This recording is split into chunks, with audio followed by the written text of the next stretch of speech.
What if the woman you've been seeking your whole life has been whispering through your wounds all along? You were never broken, just deeply asleep to parts of yourself.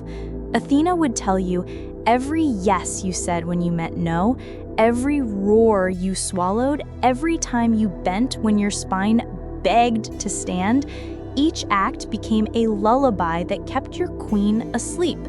They never taught you to rule yourself first. They taught you to smile sweetly, cross your legs, hush your power, offer your softness as currency, until softness became a cage instead of your crown. Napoleon Hill once said, "Whatever the mind can conceive and believe, it can achieve." Yet what you believe about yourself is the lock or the key. When you were a child, you knew you were a queen. Remember the way you spoke to yourself under blankets?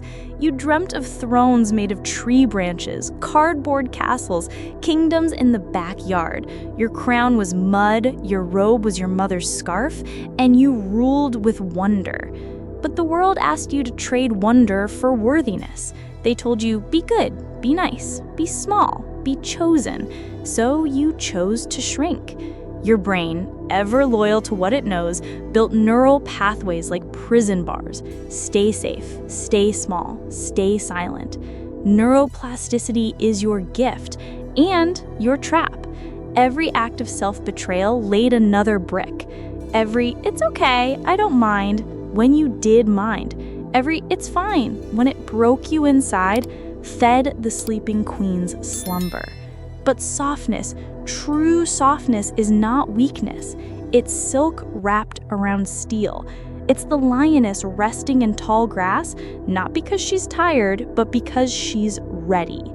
Joe Dispenza reminds us, you can never solve a problem with the same mind that created it. So why keep looking for your power in the same patterns that buried it? Picture this, a throne built inside your rib cage. Its pillars are your boundaries, non-negotiable. Its fabric is your softness, lush, dignified. Its crown is invisible yet felt in every word you say, every no that tastes like honey and thunder on your tongue. A lioness watches the savannah. She knows when to pounce, but mostly she rests. Calm is not weak. Calm is ready. A queen does not shout to be heard. Her silence is a vibration. It travels farther than the loudest scream. How many times have you mistaken bending for love? How many times have you chosen absence over presence with yourself? How much power have you abandoned daily in the name of peace, a peace that never fed you?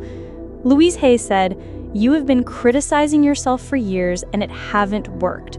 Try approving of yourself and see what happens." So, what would happen if you stood still, spine tall, eyes clear, heart soft yet fierce, and whispered, "I remember my crown"? Spiritual ritual, awaken the queen. Tomorrow morning, as dawn cracks your room open, stand bare before your mirror, not to judge, not to fix, to witness. Speak one sentence you've been too afraid to say. I am the queen of my own life. Hold your eyes until they water. Watch her wake behind your pupils. Feel your shoulders pull back, your chest open, your heart beat for you. Repeat softly, my power is ancient. My power is awake. Your crown was never lost. It was hidden in the quiet parts of you, waiting for you to come home. Break the invisible cage, how hidden fears keep you small. Most cages have no bars, just old stories. Athena whispers, the most dangerous prison is the one you call home. You believe you're free because no one holds your chains, but look closely, they're written into broken promises, swallowed silences, dreams you keep postponing. As a girl, you learned to please to be loved, to fit in so you wouldn't be rejected, to stay quiet so you wouldn't be judged. These subtle ropes wrapped around your skin until they vanished, but you still feel the pull. Joe Dispenza says, your personality creates your personal reality. So who are you when no one is watching? Are you the wild soul breathing freedom, or the good girl still waiting for permission? Picture a bird born in a cage. The bars disappeared long ago, yet it doesn't fly. It has forgotten the sky. It fears the wind. You weren't born to fit inside someone else's space. You were born to carve out vastness inside yourself, a horizon with no end. Every no you swallow makes the air in your soul thinner until your chest tightens, your heart shrinks, your voice fades. But what if you dared to push that door open? The paradox of freedom. The good girl never scares anyone, but she never creates anything grand either. Napoleon Hill said, "Fears are nothing more than a state of mind." And the mind, Maria, is malleable. Every fear you look at directly bows to your courage. Rejection isn't failure. Rejection is proof you've stepped outside the lines that once kept you small. When someone says no, do you listen? Or do you ask your soul, is this no a wall or a bridge? The woman who chose herself. She heard no from everyone she loved. They said she was crazy, ungrateful, selfish. She ended up alone, but never small again. In that silence, her voice grew steady. In that emptiness, her presence filled every corner. Today, the same people who said no ask her for advice. They want to learn the secret of the cage, the key she'd been wearing on her own chest all along. A door left ajar. You push, but fear whispers, what if it's worse out there? You have two choices. Shut it tight and decorate your chains with flowers, or walk through, trembling. Abraham Hicks reminds us, a belief is only a thought you keep thinking. So what if for 7 days you chose a new thought? Spiritual ritual, the permission slip. Take a piece of paper. Write one line. I choose to want what I want fully. Keep it in your pocket, your purse, close to your heart. For 7 days, whenever you feel the urge to shrink, place your hand over that paper. Feel the pulse of who you're becoming. Freedom is noisy at first. It makes the old cage rattle. But after that, it's pure air. You breathe deeper. Your chest expands. Freedom is not given. It's claimed, breath by trembling breath. Awaken your archetype. Which inner woman leads you now? You are not just one woman. You are a chorus of forgotten selves. Athena whispers, inside you sleep queens, maidens, mothers, wise women, each holding a different key. But how many do you really let speak? You got used to being just one, the good daughter, the silent wife, the overgiver. The rest? Locked away in a dark room, asking to be remembered. Carl Jung called these your archetypes, primal images dancing inside your psyche. Each one brings a strength, a boundary, a blessing, if you dare to open the door. Picture an ancient house. In every room lives a woman, the maiden who dreams of new beginnings, the mother who nurtures not just children, but ideas, projects, inner gardens, the queen who rules without begging for permission, the wise woman who laughs at time and walks hand in hand with death to teach you how to truly live. How many of these have you ignored because you thought they didn't fit who you were supposed to be? The weight of old roles. You wake up every day and put on the same mask, the same way of speaking, walking, staying silent.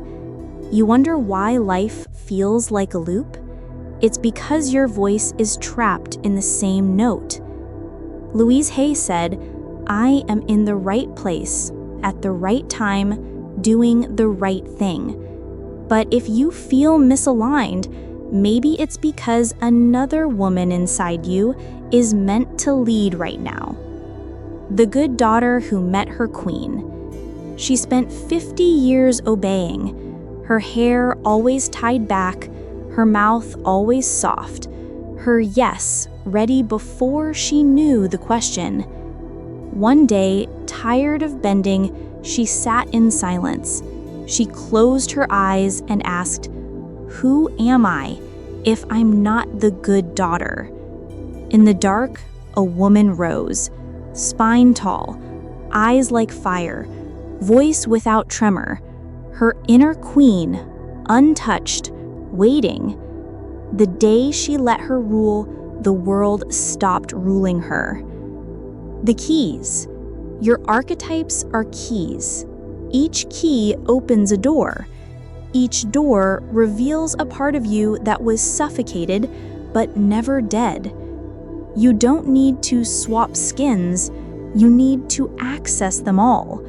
The maiden to dream, the mother to nourish, the queen to command, the wise woman to forgive. Neville Goddard wrote, "Change your conception of yourself, and you will automatically change the world in which you live." So, who's leading you today? Spiritual ritual, archetype journaling. Sit in silence, breathe deep, choose one: maiden, mother, queen, wise woman. Write a letter, but not from you to her. Let her write to you. Let her speak. No censorship, no shame. She may ask for rest. She may demand action. She may laugh at everything that weighs you down. Read it out loud. Feel the vibration of what is waking up. Soul questions. Which part of you was forgotten? Which part is screaming now? Which woman inside you was born to lead, but you've locked her away behind old beliefs? Athena would say, the woman you're looking for isn't out there. She's behind the door you fear opening the most. You are the sum of every woman you've ever been, and the architect of every woman you will become. The unstoppable mind. Rewire what you think you deserve. Your mind is a gate. It lets in only what you think you deserve. Athena whispers, what you tolerate grows. What you honor blooms. Have you noticed how some doors slam shut at the same point every time? You work, you push, you try, but something inside whispers, that's enough, not for you. That voice is not your soul, it's an old script, etched drop by drop through fear, guilt, and tiny inherited traumas you carry like an invisible heirloom. Joe Dispenza says, you are not doomed by your genes or hardwired to be a certain way for the rest of your life. You are malleable, plastic, endlessly recyclable in your highest essence. But to do this, you must stop bargaining with your worth. The invisible limit. You are like a house with a glass ceiling. Everything you desire hits that ceiling. Greater love?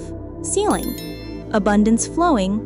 Ceiling. Inner peace? Ceiling. That limit is stitched together with thoughts on repeat. I'm not good enough. It's selfish to want more. I already have more than I deserve. Napoleon Hill said, whatever the mind can conceive and believe, it can achieve. But if your mind won't believe, nothing flows. You can pray, manifest, plan, but if guilt is your foundation, the castle crumbles. See it, a locked door inside you. No one bolts it shut. No one stands guard.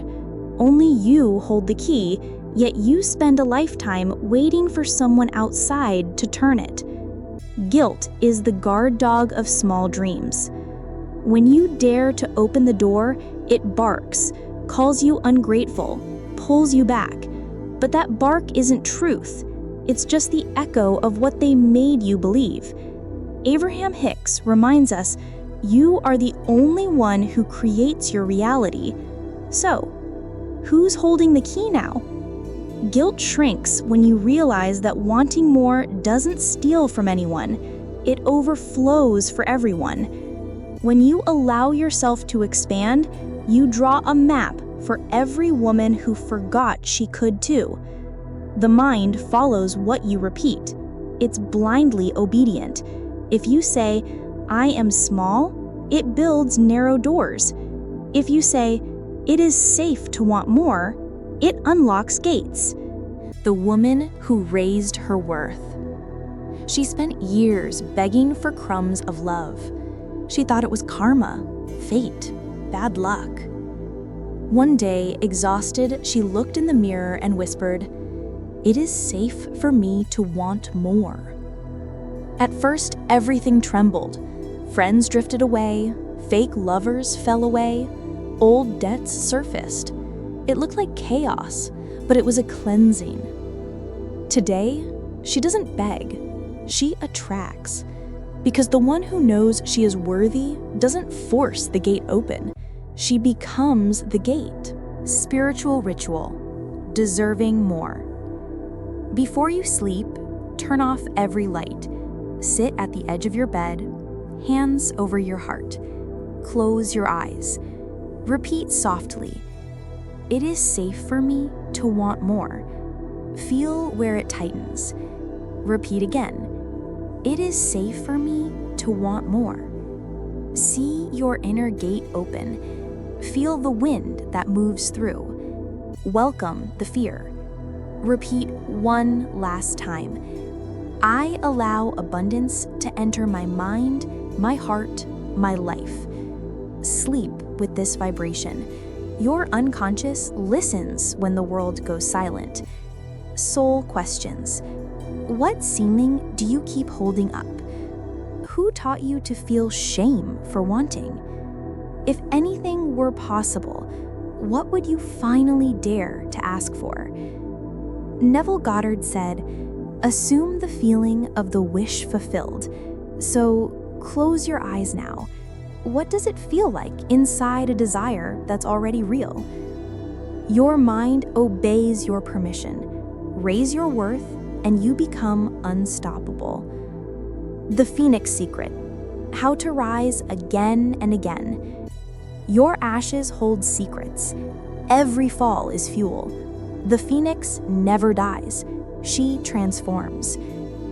Athena whispers, "What burned you did not bury you. It fertilized you." You are not the mistake, not the failure, not the shame that clings to your skin. You are the woman who kneels on the dark floor of ruins and chooses to rise. All soot, all flame, all new. You've fallen before. You've shattered into pieces so small you thought no one, not even you, could put them back together. But look behind you. How many versions of you have died so others could breathe? Post-traumatic growth. Science calls this post-traumatic growth, growing beyond the wound. Not every pain destroys you. Some crack you open at exactly the spot where the light was begging to get in. Joe Dispenza reminds us, the space you create between the old self and the new self is where the magic happens. But most people can't bear to sit in that fire. They try to patch the hole with distractions, skip steps, bury pain alive. Not the phoenix. She waits for the fire to devour what no longer serves. Picture a forest on fire. Ancient trees turn to charcoal. The ground smolders, the air thick with ash. But deep under the scorched earth, seeds split open in the heat. Without the fire, they'd never grow. Without destruction, there's no room for the new. So are you. Every loss, every betrayal, every failure digs a crack. Inside that crack, your next root waits. The woman who rose from ruins. She lost everything. The marriage, the job, her good reputation. All that was left was emptiness. A mattress on the floor, debts, and voices hissing, "I told you so." In the silence, she breathed in her ashes. She cried for days. Then, in a whisper, she said to herself, "I am the seed in the dark." Months later, she didn't rebuild her old life. She built an entirely new one. No one recognized her, but she finally recognized herself. Neville Goddard said, "The world is yourself pushed out." She stopped wrestling the mud and planted inside it what she longed to see bloom. Ashes to wings. The phoenix never rises the same. She doesn't collect her burnt feathers like trophies. She trusts the flames as part of her cycle. Yes, fire burns, but it also purifies. Your fear of the flames is really your fear of letting go of what's already dead. And what no longer makes sense needs to burn. The burning paper ritual. Take a piece of paper. Write down everything that still weighs you down. Old shames, mistakes you replay at night, people who haunt you like ghosts. Take a deep breath. Read it out loud, even if your voice shakes. Burn it safely, in a metal bowl, outdoors, wherever it's safe.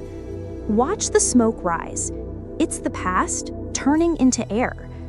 Whisper, "As the smoke lifts, so do I." Louise Hay said, "I am willing to release the need for this." Letting go is not weakness. It's the most radical act of trusting your new ground. Soul questions. What part of you needs to burn? To make space. What piece of you still crawls through the ashes when it could fly? What lesson does your ruin hold if you'd only listen? A phoenix never fears flames. She trusts them. Rise again. Rise differently. The woman you were meant to be. What if everything you're searching for has been waiting inside your ribcage, whispering, "Remember me"? Athena smiles in the darkness. What you call failure was pruning. What you call loss was space. What you call loneliness was the room where your soul sat, waiting for you. You are not just one woman. You are all of them.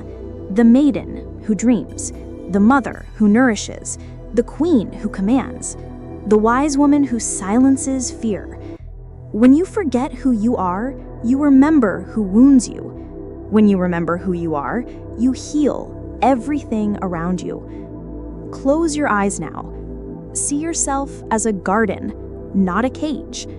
Every fear, fertile soil. Every no, a pruning that protects the right bloom. Every ruin, a warm greenhouse for your strongest seeds. Joe Dispenza reminds us, the neurons that fire together wire together. So imagine your mind reweaving itself as a net of golden threads. Every new thought, a wire that holds up your next self. Paradoxes of an unstoppable woman. You are soft as a river, but you carve stone. You are calm as a clear sky, but you hide storms, ready to wash away what must go.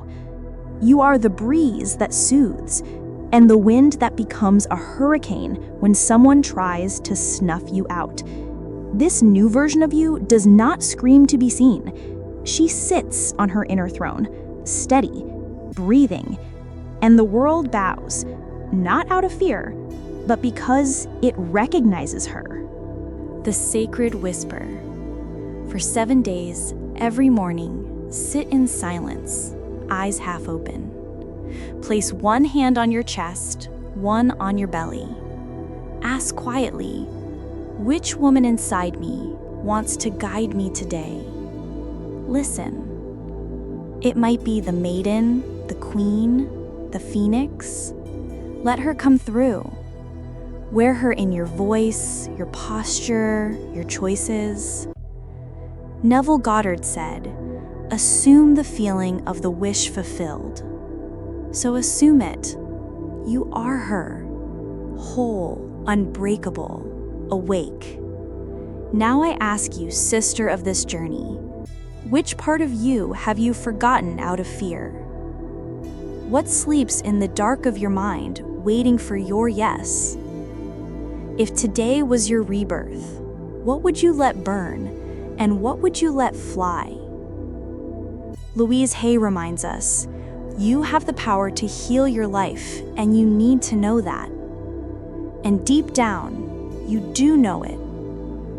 Everything starts the moment you stop asking permission to be who you have always been. Your crown is not given, it's remembered. The day you wear it inside, you become unstoppable. You are the woman you have been waiting for. Share in the comments which part of you is waking up today so that other women may remember too. Athena's Whispers holds you. Return here anytime you forget.